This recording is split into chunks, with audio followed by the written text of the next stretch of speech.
I have a Kendrick Lamar episode that I'll be releasing shortly after that. That is to come in 2016. Hey, welcome back to Sunday Spinning Sunday. I'm Ryan.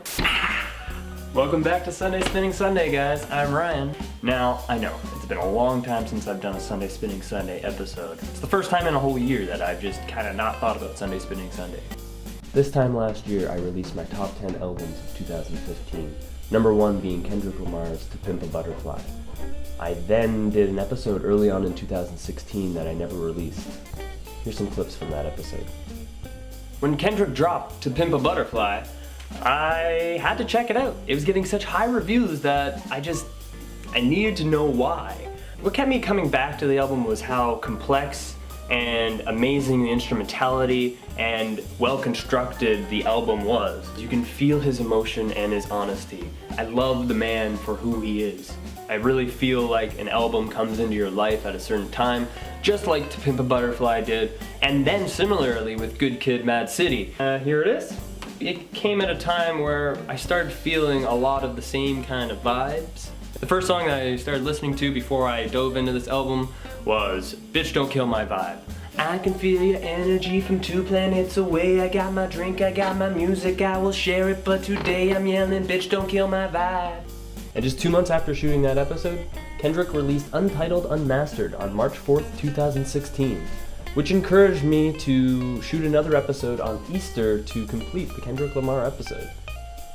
The creation of Untitled Unmastered spans from 2013 to 2016. It's kind of like a making of To Pimp a Butterfly, and it's music that when I listen to, I just get these really good feelings. He's about God, love, and sobriety, and like being yourself and not being ashamed of that. I can kind of think about God now, and that's something that's never happened to me before. Get God on the phone! And yes, I ended up getting Untitled Unmastered as a reminder to complete this episode. I told myself I couldn't listen to it until I did, so I'm looking forward to spinning this later. I guess now is as good of time as any to start listing off some of my favorite albums from 2016. While we lost a lot of amazing artists this year, some of the albums that came out of here were the most astonishing things I've ever heard. I'm going to start off with my number 1 album of the year because no one can take it away from him. And of course, that is David Bowie's Black Star. On January 10th, 2016, we lost David Bowie, and as you all know, it affected me and Mauricio in the hardest of ways. My second favorite album of the year has to go to Radiohead and A Moon-Shaped Pool. Radiohead's my number 1 band, and I actually got to see them with Mauricio in Montreal during the summer. And so that was probably the highlight of 2016, and I'll be talking more about that concert and the Osheaga experience later on in 2017. For number 3, I'm gonna go with Frank Ocean's Blonde, and I haven't seen it on vinyl yet, so I'll be looking for that in 2017. Hopefully it gets a bigger, wider release. And number 4 is probably one of the most heart-wrenching albums of the year, and that is Nick Cave and the Bad Seeds' Skeleton Tree.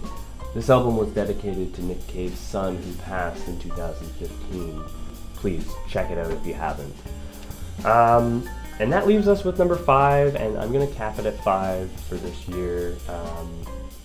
And number 5 would be Leonard Cohen's You Want It Darker. And I never really listened to any of his stuff until this album. And I listened to it before he died, and then when he died, it consumed me. I felt like it really bookended the year really well, with Bowie making an album with Accepting Death and Leonard Cohen doing the same kind of thing. There you have it. Those are my top 5 albums of 2016. Very sad albums, but some of the best albums I've ever heard. Something else that happened in 2016 was I got my first tattoo, and that's this right here. So that is the David Bowie Black Star logo, and I got that with Matt and Mauricio, my 2 Bewley brothers. This tattoo represents the bond that we have through Bowie, and all the amazing things that Bowie has done. 2016 for a lot of people was full of a lot of change and loss. I lost my confidence and energy to do this channel. I became quiet and I institutionalized myself from my friends and family. I forgot how to communicate. And that's why I really need this channel, to help me keep me focused and energized on something that I really love to do. For those of you who are wondering where Mauricio is, unfortunately he had to return to Venezuela despite trying everything he could to stay here in Canada. Things aren't good in Venezuela right now. Inflation is through the roof and people are hungry and getting violent over things like food. The story of being trapped inside this city where there's nothing but hate and violence.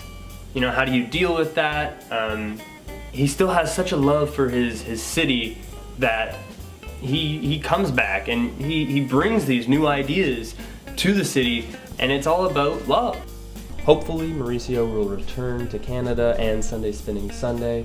There's talks that we will do some sort of collaboration episode even across seas. So if you want to help support this channel and help Mauricio and I to continue doing episodes, all you have to do is give us a subscribe, a like, or a share. If you want to go one step further and help this channel out financially, I set up an account on a website called Patreon, which allows users to help support online content by giving $1 or $2 a month. So the link's down there below. Please help us out there. I'm hoping to get my own ass in gear and bring you more Sunday Spinning Sunday content. I want to have more guests on Sunday Spinning Sunday and be a little bit more social, go to more record stores, and really get out there. And I'm hoping 2017 is the year for Sunday Spinning Sunday. This channel means so much to me, and I couldn't let it go. Thank you to my friends and family. I love you all. And I love this little guy so much. Yeah. I'm so thankful for Mauricio. I'm so thankful for this channel. I am so thankful for this new life. I have a new job. It's going great. So many things are going well, and it seems to be really correlated with these positive vibes that I'm feeling lately. I look forward to returning to Sunday Spinning Sunday and getting back into the groove. If that's it, then I guess that's it. Thank you very much. This has been Sunday Spinning Sunday. I'm Ryan.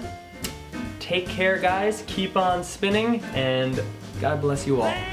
I'm going to the Delta where I can have my fun. I'm going to the Delta where I can have my... If these walls could talk, I don't know what they would say. I don't know.